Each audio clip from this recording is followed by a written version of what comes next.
कोतवाली परिसर में मिशन संवादवी के तहत आईजी कुमाऊं रिद्धिम अग्रवाल ने जनता दरबार व सैनिक सम्मेलन में जनता और पुलिस कर्मियों की समस्याएं सुनी और हर मुद्दे को गंभीरता से लेते हुए निर्धारित समय के अंतर्गत त्वरित व ठोस कार्रवाई के निर्देश दिए। जनता दरबार में मुख्य रूप से अराजकता, महिला सुरक्षा, यातायात व्यवस्था, नशाखोरी, साइबर अपराध जैसे गंभीर मुद्दे छाए रहे। इस दौरान नशाखोरी की शिकायत पर उन्होंने कहा कि ड्रग फ्री उत्तराखंड मुख्यमंत्री का एक सपना है और इसे साकार करना हर नागरिक की जिम्मेदारी है। वही डिजिटल अरेस्ट जैसे नए साइबर अपराध के बारे में उन्होंने अपने आसपास के सीनियर इंटेलिजेंस को जागरूक करने और अफवाहों पर ध्यान न देने की बात कही। उन्होंने कहा, पुलिस और जनता की साझेदारी से ही अपराधों पर लगाम कसी जा सकती है। वहीं सैनिक सम्मेलन में महिला और पुलिस कर्मियों की समस्या को गंभीरता से सुनते हुए आईजी ने संबंधित अधिकारियों को उनके निस्तारण के लिए आवश्यक दिशा निर्देश दिए। उन्होंने सभी पुलिस कर्मियों को अपने अपने बीट क्षेत्र में विजिबल रहकर स्मार्ट पुलिसिंग करने तथा जनसेवा को सर्वोच्च प्राथमिकता देने के लिए प्रेरित किया। पीलीभीत से नदीम हुसैन की रिपोर्ट। संबंधित यहाँ पर आज काफ़ी शिकायतें प्राप्त हुई। जनपद उधम सिंह नगर द्वारा नशे के विरुद्ध अच्छी कार्रवाई आज तक की गई और आगे भी इस कार्रवाई को हम कंटिन्यू करेंगे। माननीय मुख्यमंत्री जी के निर्देशानुसार ड्रग्स फ्री देवभूमि हमें बनानी है और इसीलिए आज जो विचार विमर्श हुआ इस जनता दरबार में, पुलिस जितना प्रतिबद्ध है नशे को रोकने के लिए, उतना ही सहयोग हमें जनता से भी चाहिए। और आपके यहाँ, आपके क्षेत्र में जहाँ जहाँ ऐसी समस्या हो, जो लोग आदी हो नशे के, उनकी सूचनाएं आप पुलिस से शेयर करें तो त्वरित कार्रवाई इसमें की जाए।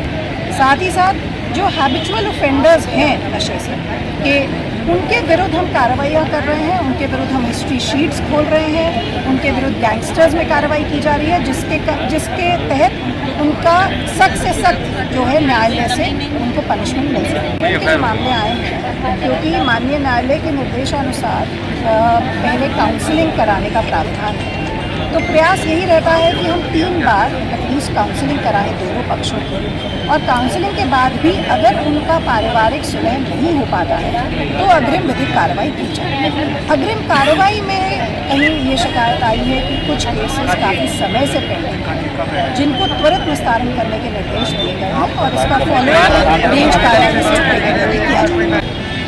देखिए, आज जितनी समस्याएं आई हैं तो हम लोगों ने उसको फॉलोअप करके उसका त्वरित निस्तारण करने के निर्देश दिए हैं और मैं अपेक्षा यही करती हूँ, जो यहाँ पर सभी अधिकारी मौजूद हैं, सबसे वार्ता के बाद हम लोगों ने जिस समस्या में टीम गठित किए जाने की आवश्यकता थी, जिस समस्या में विवेचक को निर्देश दिए जाने की आवश्यकता थी, उसके अनुरूप कार्रवाई करते हुए 1 माह के भीतर खटीमा की जनता को हमारा प्रयास रहेगा एक पॉजिटिव आउटकम दिखे। ये नेपाल में जो दुर्घटनाएं हो रही हैं और जितना कैजुअलिटीज़ और इंजरीज हुई हैं, कहीं ना कहीं नेपाल के कुछ जनपदों से हमारे जनपद उत्तराखंड के भी लगते हैं बॉर्डर डिस्ट्रिक्ट।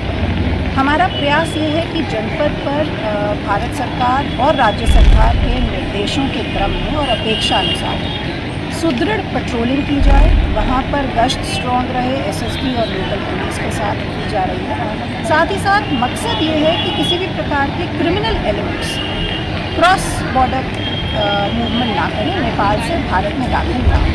जितना संज्ञान में आया है कि वहाँ पर काफ़ी जेल ब्रेक भी हुए हैं, कुछ अपराधी किस्म के लोग भी वहाँ से फरार हुए हैं। तो अपराधी हैं, वो भारत या नेपाल का नहीं है, और अगर अपराधी वहाँ से फरार हुए हैं तो उनको शरण हिंदुस्तान में, भारत में नहीं दी जाए।